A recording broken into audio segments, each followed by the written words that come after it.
फिजा आई और आकर संदूक खोला और एक बसीदा कमीज उठाई और अपने आराम में छुपाकर बीवी लेकर आ रही है। जनाब ज़ैनब की नजर पड़ी, कहा फिजा क्या लेके जा रही है?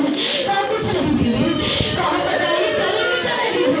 और कहने बैठी है अजरुकुम अल्लाह, आपके दिलों में अगर अपने भाई की मोहब्बत है तो ज़ैनब के भाई का फुर्सत नहीं लीजिए।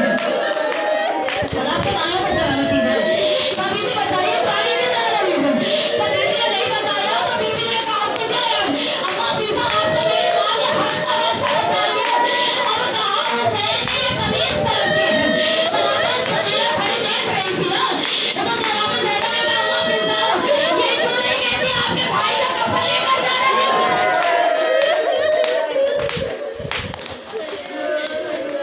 बाबा ने अलविदा किया, चलने लगे तो घोड़ा चलता नहीं है।